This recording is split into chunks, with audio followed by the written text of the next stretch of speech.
Nossa próxima estrutura, pessoal, são os centríolos, né?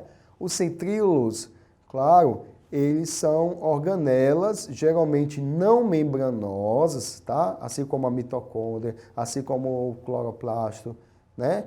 Que basicamente são formados por 9 trincas de tubulina. Pessoal, lembrando que tubulina, a gente já falou isso, né? Lá no citoesqueleto, é uma proteína. E sempre elas vão formar pares, né? Próximos do núcleo. Então, se vocês olharem aí, tem um esquema e tem uma micrografia, né, dos centríolos. Então, cada célula tem um par de centríolos. Então, nessa disposição, como vocês podem ver, né? Se você olhar na imagem, são diversos túbulos que se organizam formando um tipo de cone, tá? Cilíndrico, como vocês podem ver.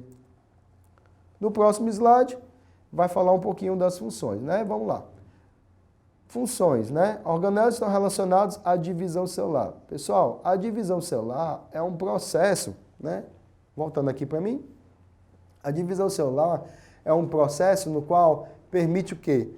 Com uma célula se forme duas, que na verdade a gente chama de divisão celular porque é uma nomenclatura no passado, onde nas primeiras descobertas, né, a partir do uso do microscópio, se via uma célula se dividindo em duas, então ele achava que a célula estava se dividindo. Mas na verdade, no início dos estudos, né, primordiais do microscópio, jamais se imaginava que a célula se multiplica todas as suas estruturas internas e ao se dividir forma duas células idênticas, ou no caso as células gametas também. Então o que acontece? A divisão celular, na verdade, esse termo divisão, ela tem um sinônimo de multiplicação, tá certo? Então, na multiplicação celular, nós temos aí, por decorrência, a formação de novas células, e essas células, claro, cada uma tem que ter o seu par de estruturas.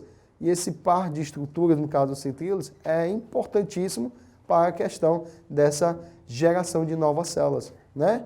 Além disso, pessoal, forma o que nós chamamos de cílios e flagelos, que a gente viu também nas estruturas, no caso bacteriano, como vocês viram no modelo, que são aquela cauda do espermatozoide, também o flagelo, tá certo? Então essa estrutura é importante, por exemplo, para a questão do deslocamento, da movimentação, tá certo? Ok? Aqui no slide, se vocês observarem, tanto nos procariontes, nos fungos e plantas que possuem frutos, não possuem centríolos. Então, pessoal, voltando aqui para mim, então os centríolos geralmente são estruturas exclusivas de células animais. Então, é uma das diferenciações. Por exemplo, enquanto nos vegetais, por exemplo, tem os cloroplastos e não tem nos animais, porque os animais não fazem fotossíntese. Mas tem um detalhe. Eu falei que os animais não fazem fotossíntese. Não sei se vocês já viram, mas tem uma descoberta de um molusco que ele já ele incorporou pigmentos de clorofila no seu, né, devido à sua ação genética de evolução, e eles conseguem fazer parte da sua nutrição a partir dessa pigmentação. Mas isso é uma exceção. Mas os animais em si, como características gerais, eles são heterótrofos, ou seja, não produzem o seu próprio nutriente, né, o seu próprio alimento. Então, assim, mas os centríolos, esses sim, são exclusivamente de composição dos animais, tá ok? Passando para o próximo slide, vocês estão vendo um esquema de divisão celular, tá? Na verdade, essa figura aqui é uma das fases da divisão celular, no caso seria uma metáfase, futuramente teremos, tá, esse conteúdo, então não percam, né, os próximos episódios. Então, se vocês observarem, aqui nós temos uma célula, onde tem a esquematização dos centríolos. Se vocês olharem, ele tem 2 pares de centríolos, porque eles já foram duplicados para dividir para futuras células. Então, eles vão participar como, professor? Eles vão produzir essas linhas, que na verdade são fibras, que nós chamamos de fibras de fuso e fibras de Aster.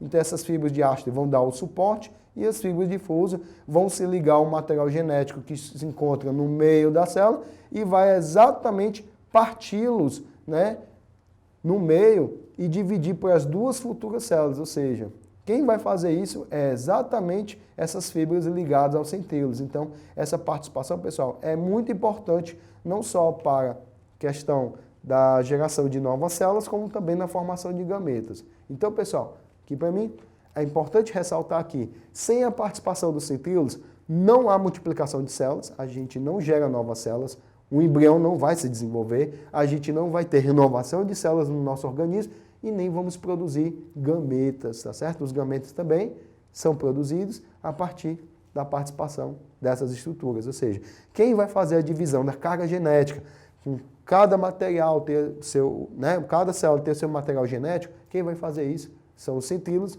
a partir das suas fibras produzidas, tá certo? Então, muito importante esse processo. E aí nós temos aí no próximo slide, pessoal, o que nós chamamos de cílios, né? Os cílios, que são uma das estruturas produzidas pelos centríolos, né? São esses pequenos filamentos aqui, né? Que são numerosos e pequenos, que compõem, por exemplo, uma célula bacteriana, um protozoário ciliado, e são derivados da sua superfície. Mas também nós temos cílios, por exemplo, nas células epiteliais, nós temos no sistema digestório, nas tubas uterinas, até mesmo porque eles ajudam também a reter partículas para a digestão, ou no caso das tubas uterinas, para carregar, no caso, as células, no caso o óvulo, para até chegar no útero e gerar o processo de reprodução. Já os flagelos são estruturas de quantidades menores e são mais alongados. Se vocês olharem aqui na imagem, no caso aqui nós temos um protozoário, no caso é o Trypanosoma cruzi, que vai causar a doença de Chagas. Então, se vocês observarem, eles têm essa estrutura de locomoção chamada de flagelo, né? Que no caso, quantidades menores, mas são muito eficientes para a locomoção.